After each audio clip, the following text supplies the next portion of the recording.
Olá,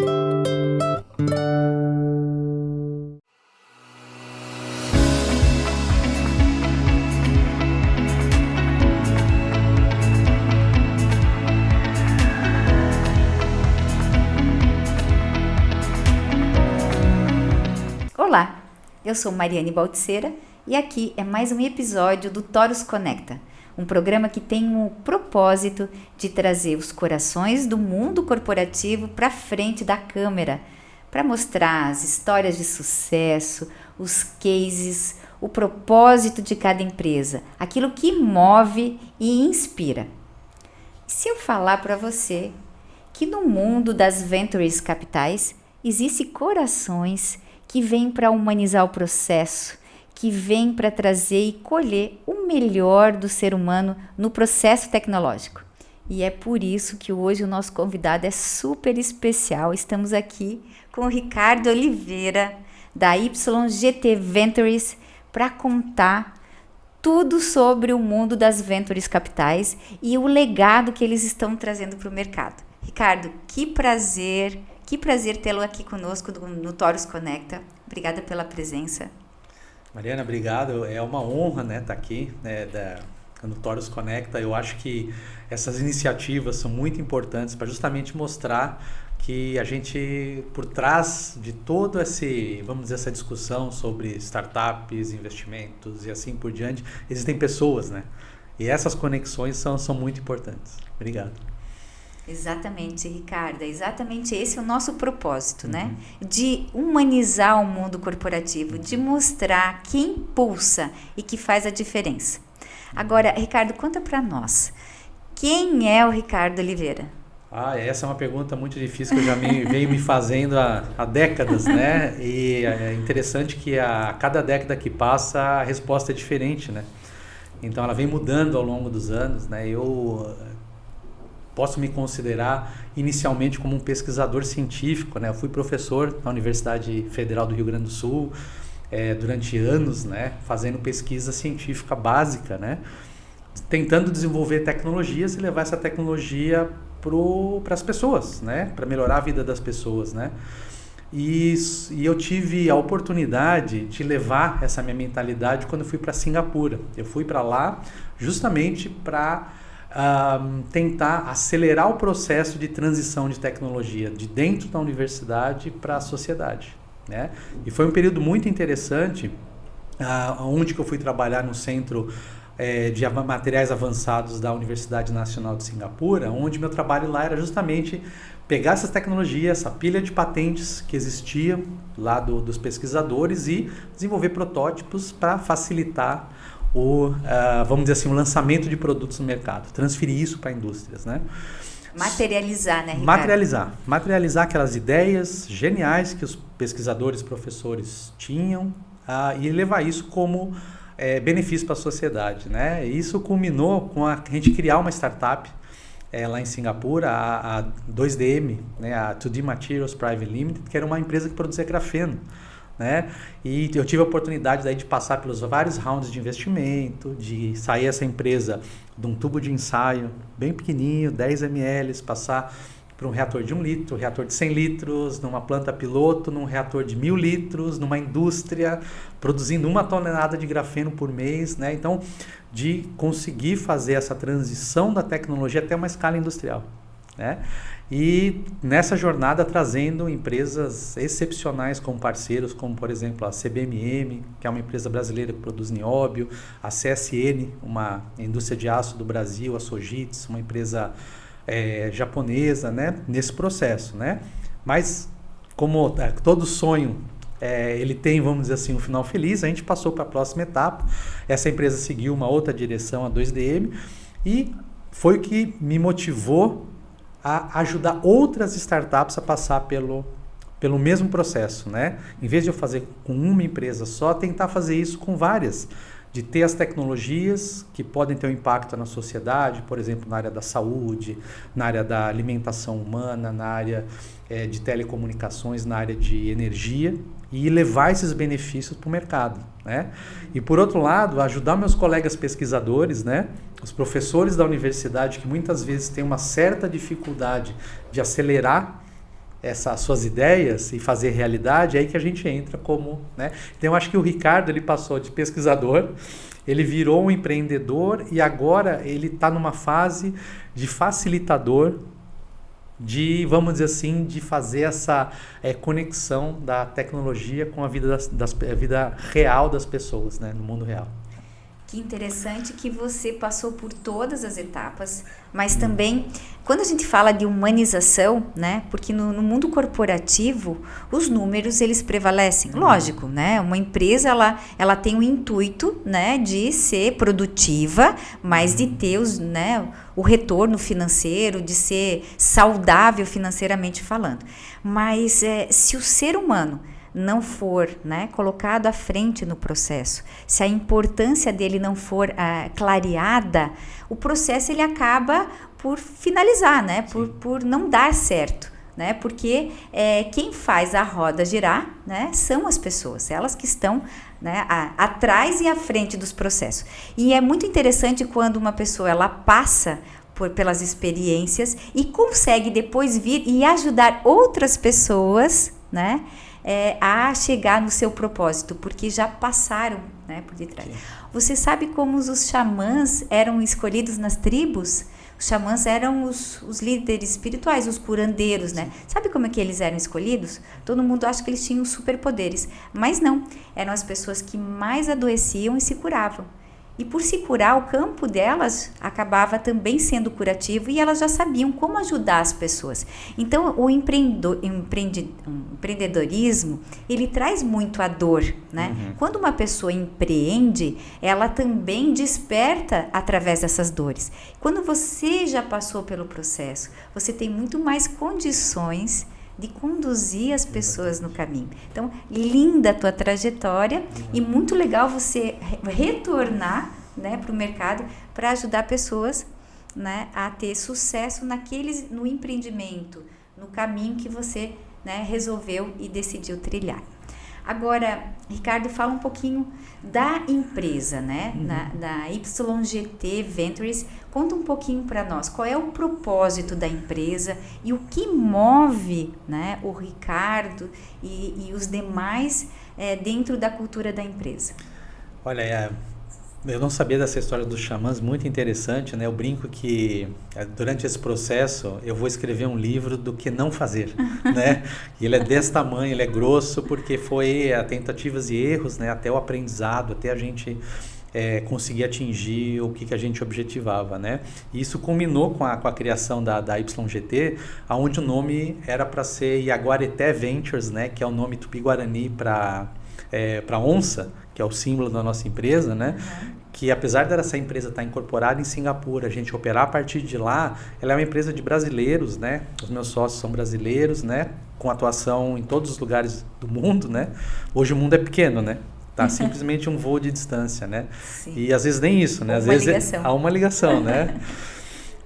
Então, só que a gente abreviou o nome para chamar YGT para ficar mais fácil. Se para um brasileiro já é difícil falar Yaguareté, para um estrangeiro complica mais ainda, né?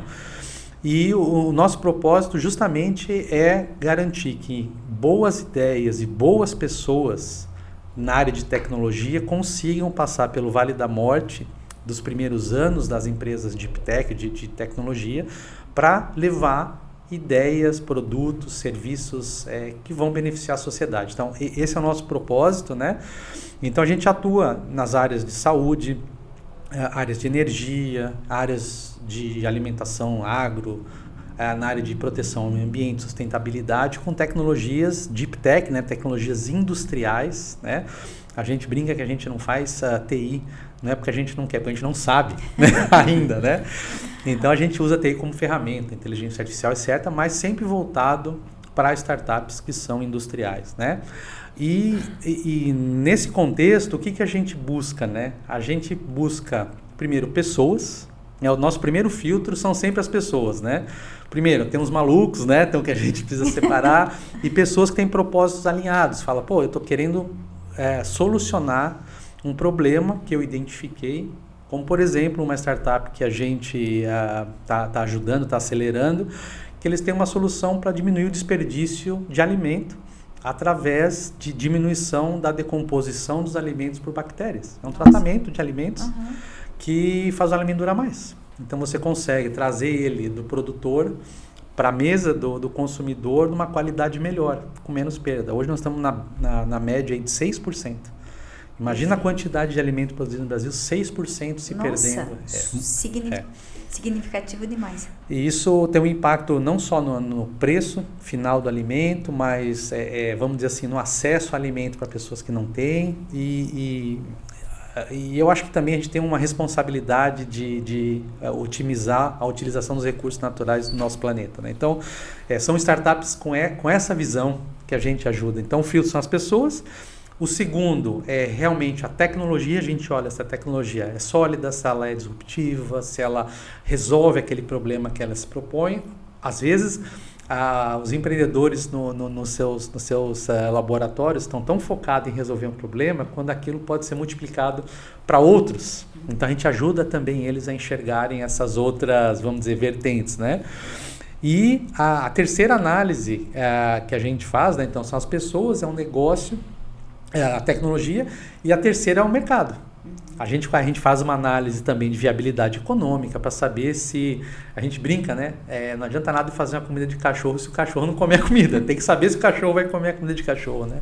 De olhar realmente se existe um mercado, se é uma dor, né? Se a indústria entende que essa dor é uma coisa relevante. Então a gente tenta, vamos dizer assim, fazer a conexão da tecnologia com o problema lá no final, né? Então, tem sido uma jornada interessante. A gente opera a partir de Singapura, mas a gente tinha muita dúvida onde que a gente ia arrumar startups, né? Então, a gente começou a conversar com os amigos e surgiram tantas ideias boas, tantas pessoas querendo realmente fazer a diferença, né? E hoje nós estamos acelerando 2 empresas em Singapura, uma nos Estados Unidos e 6 no Brasil, né? Então, apesar da gente estar incorporado lá, a gente operar a partir de lá, eu estou ficando muito presente aqui para dar... Não adianta ajudar as pessoas pelo Zoom, né? Você tem que estar presente, né? Hands-on que a gente brinca, né? E tem casos excelentes, assim, desde uma startup em Singapura que desenvolveu um band-aid, não, é uma bandagem, né? Uma bandagem que ajuda no tratamento de queloide. Pessoas que têm queloide usam aquela bandagem e elas não produzem mais queloide por inibição. Uma startup nos Estados Unidos que fez um tênis que é biodegradável. Depois que eu usar, eu enterro no meu quintal e ele é 100% degradado, né? Então não tem mais geração de resíduos, etc., né? E aqui no Brasil, exemplos excelentes como esse e muitos outros, né? Tem uma que nós estamos aí nas etapas de readequação do negócio. Eles desenvolveram uma broca de dentista que não faz barulho e não dói, né? E sensacional! Eu quero me consultar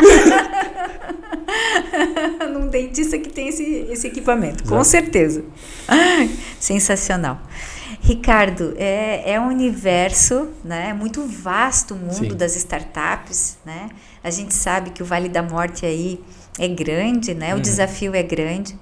A Conexão Toros, ela tem, assim, ela é apaixonada, nós somos apaixonadas por relacionamento, né, por network, e a gente entende que os negócios, eles só prosperam, né, através da rede de relacionamento. Ele só consegue realmente se fortalecer com as parcerias.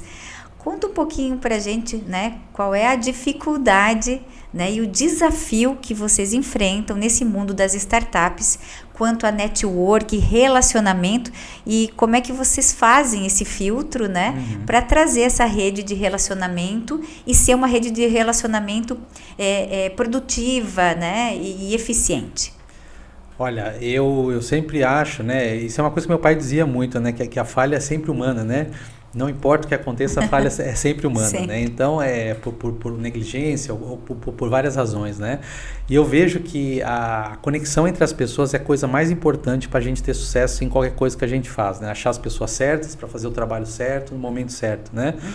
Então, eu acho que tem vários aspectos, né, dessa tua pergunta, porque eu acho que o primeiro, ele vem de a gente se conectar com profissionais capacitados, que tenham competências técnicas, competências comportamentais, competências de empreendedorismo. Essa primeira parte, infelizmente no Brasil, a gente tem grandes dificuldades de achar pessoas, uma grande quantidade de pessoas técnicas, de engenharia, de física, de química, de matemática, de TI, né? Isso a gente vê todos os dias, né? Então, nesse primeiro ponto, o que eu acredito? Que a gente... Essa é a grande dificuldade, Essa né? é uma grande dificuldade, né? E a gente usa, vamos dizer assim, os nossos amigos, né? Que são todas as nossas empresas parceiras para fazer, que nem a Torus, para fazer essas conexões, para nos conectar às pessoas, para a gente poder ter uma rede ampla que a gente possa pedir socorro, né? Às vezes eu preciso de alguém, um engenheiro, uma coisa. Então isso é um fato, e no Brasil é um grande desafio ainda, mas ele é global, que as pessoas estão perdendo o interesse pelas áreas de ciências fundamentais exatas, né? Isso é um fenômeno global, porque são faculdades que são difíceis de estudar, você tem que estudar muito, é difícil. Então, e o retorno ele demora a acontecer. É a longo prazo. A longo prazo, né? Então, é muito mais fácil, talvez, eu procurar outras carreiras com retornos mais imediatos, né? Esse é um primeiro. O segundo aspecto que eu acho interessante das conexões é que todos os acordos comerciais, financeiros que a gente faz são através de pessoas, né? Então a gente tem que entender muito de relacionamento pessoal. Né? A gente tem que entender muito que cada uma das pessoas tem seus interesses, cada uma das pessoas tem as suas dores, né? Assim como nós, e cada um tem os seus propósitos, né? Então a gente tenta buscar pessoas com propósitos similares, né? Que busquem realmente transformar esse mundo no mundo que a gente quer.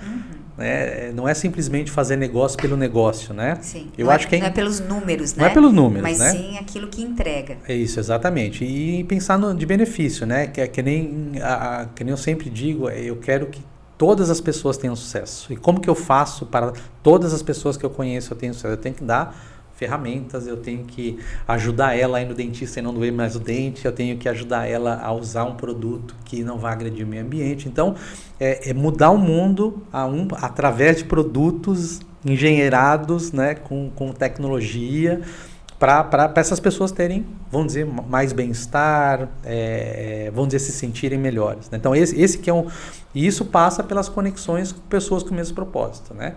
E a gente busca muito, só para complementar, empresas que têm essa visão, né? Porque é muito bonito quando a gente vê no papel as visões que as empresas têm, mas a gente tenta analisar além disso, né? Se realmente, na prática, as pessoas têm essa visão que uma empresa prega, né? Então, essas conexões. E a última parte que eu vejo dessa tua pergunta é que a gente olhar para o outro lado, a gente se sente como um habilitador de sonhos das pessoas que a gente ajuda, né? Então, a primeira pergunta quando eu falo com um empreendedor, com uma startup, é: o que você quer com essa empresa? Por que você quer criar uma startup que tem essa tecnologia? Para quê?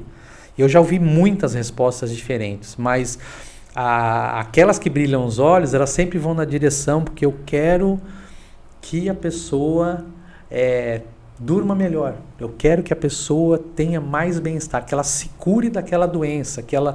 Então são objetivos nobres por trás. Nenhum empreendedor vai me dizer assim que eu quero ficar milionário. Todos eles querem, mas esse não é o propósito. Essa é uma consequência. Essa é uma consequência, né? Então eles querem ter a liberdade financeira para fazer o que eles acreditam. Né? Então a maioria das respostas, então são esses os projetos que a gente gosta de participar e a gente aposta. Até porque a gente sabe que para empreender existe um processo, existe a dor do empreender, né? Porque não é fácil, né? Se fosse fácil, todo mundo conseguiria na primeira tentativa, e a gente sabe que não é assim. Porém, quando a pessoa está imbuída do propósito, eu sempre falo essa frase, eu gosto muito dela. Quando sim é verdadeiro, a renúncia não dói. Né? Então você vê que quem realmente tem um propósito maior do que só o financeiro consegue enfrentar a dor com mais facilidade, vamos colocar assim, né? Ele se fortalece perante a dor e perante o desafio, né? E ele consegue também enxergar lá na frente. Eu sempre falo também que quando você enxerga a fotografia, nem sempre ela traduz o teu momento. Às vezes você está assim na fotografia. Muitas né? vezes. Mas se você olhar o filme, você vê da onde você saiu e onde você está. Aí você enxerga o teu crescimento, né? Então, as pessoas que estão imbuídas do propósito, elas enxergam lá na frente. E elas são movidas pelo filme, né? Elas são movidas. E a nossa forja, ela só vem com o movimento. É no movimento que você aprende. É no movimento, eu falo que é no movimento que Deus fala conosco, né? Então, eu acho que tu colocou um ponto muito crucial. Quando a pessoa tem um propósito maior, ela sabe onde ela quer chegar.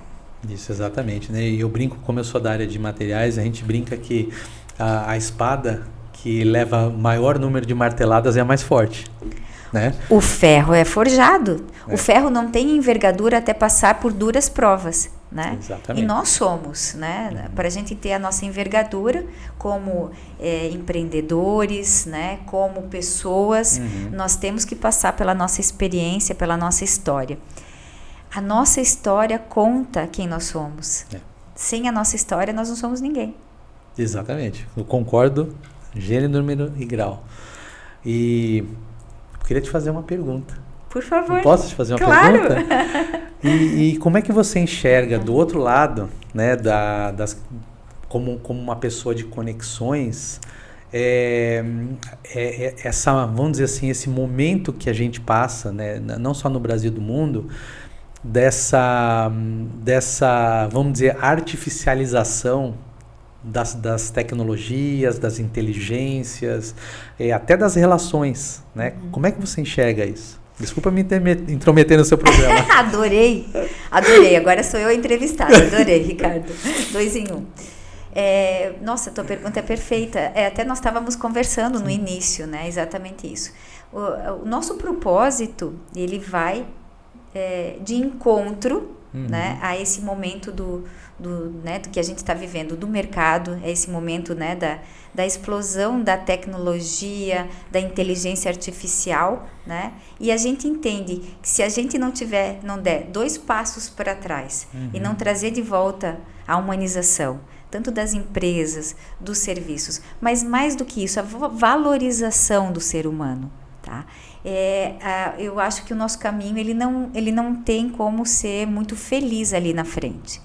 Eu enxergo, Ricardo, que nós estamos passando por uma curva.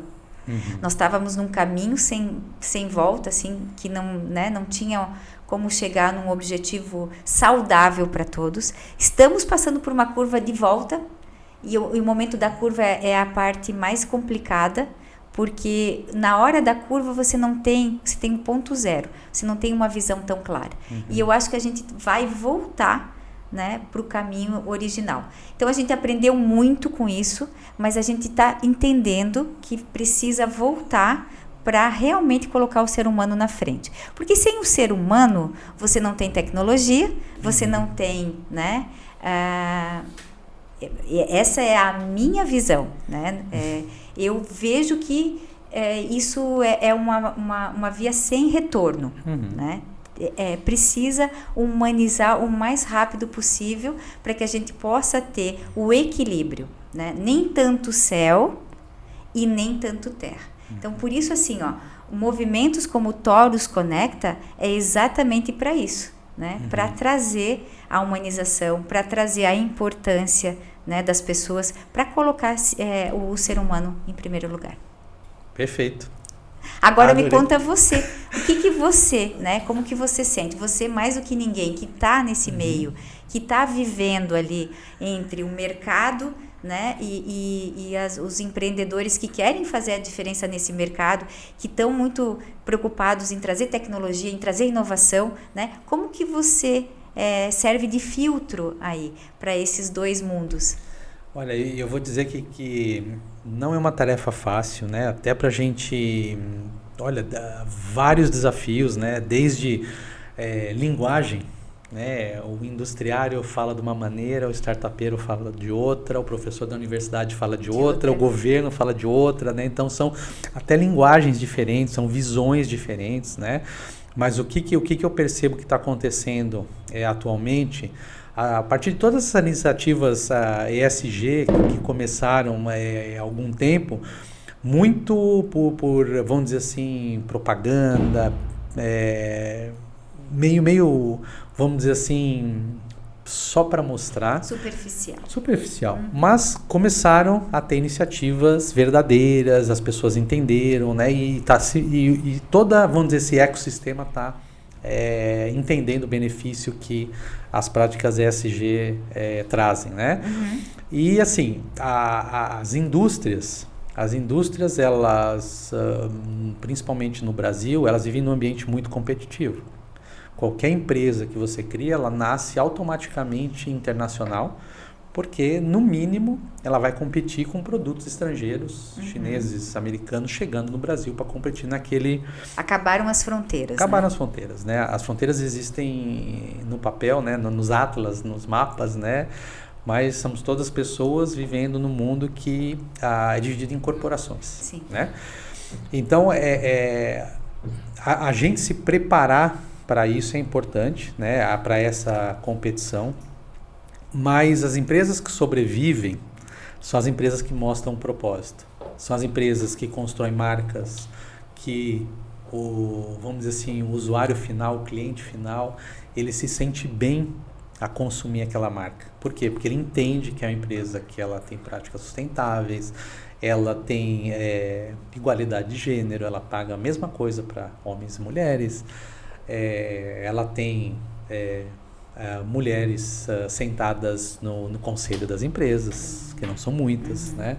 Então, o benefício, elas estão entendendo que existe um benefício, um diferencial para, vamos dizer assim, promover essas práticas, né? No outro lado, o que eu vejo dessa, vamos dizer, valorização do ser humano como peça central, eu acho que começar pelo mais atrasado primeiro, que é o governo. Ele ainda não entendeu que a valorização como ser humano, como peça central, é o que a gente precisa. Né? Ainda muitos governos entendem como um voto, uma região, uma sociedade. A gente não conseguiu pensar ainda, em muitos casos, como humanidade, né? Mas nós estamos aí para ajudar a mudar isso, né? E está tendo um movimento, né? Que a gente sente que tem um movimento, né? Fazendo o oposto, Sim. Né? A gente tem aí nomes no mercado que estão fazendo um movimento de humanização da política, né? Eu acredito de verdade que não é a curto prazo, nós temos aí um longo caminho, mas toda mudança é inerente à evolução do ser humano. Então ela acompanha, né? Então, quando uma situação ela chega no limite, não tem como não mudar, né? A mudança vem de cima, não é mais uma escolha. Exatamente. E assim, todo mundo sente, né, que a gente maltratou esse planeta e a gente precisa corrigir o curso de ação. Tivemos agora, né, uma experiência traumática até, no Rio Grande do Sul. Meus amigos do Rio Grande do Sul, eu morei muitos anos em Porto Alegre, né, e eu vi o que aconteceu lá. Eu tive no Rio Grande do Sul, eu falei com as pessoas, né. Mas assim, o povo gaúcho, ele não desiste nunca, né? Ele vai conseguir. Eu acho que nunca o Brasil foi tão um só quando a gente passa por essas situações, né? Eu tenho certeza, logo aí vai estar tudo de volta ao normal e muito melhor do que era, né? E eu acho que a gente pode também contribuir nesse processo de, vamos dizer assim, de aceleração de novos negócios, de novas ideias, de novos projetos, criar mais empresas brasileiras fortes, né? Eu quero ver marcas brasileiras de carros, eu quero ver marcas brasileiras de telefone, eu quero ver marcas brasileiras de computadores, de satélites, de foguetes e assim por diante, né? É isso que a gente busca. O céu não é mais o limite, né? Não, nunca. A gente brinca que a gente queria dominar o mundo antigamente, agora nós queremos dominar a galáxia, né? Ricardo, que prazer, uma aula de inovação, uma aula de humanidade também, né? E é isso que a gente precisa. A gente precisa de pessoas profissionais como você, que têm essa visão diferenciada, para que a mudança aconteça.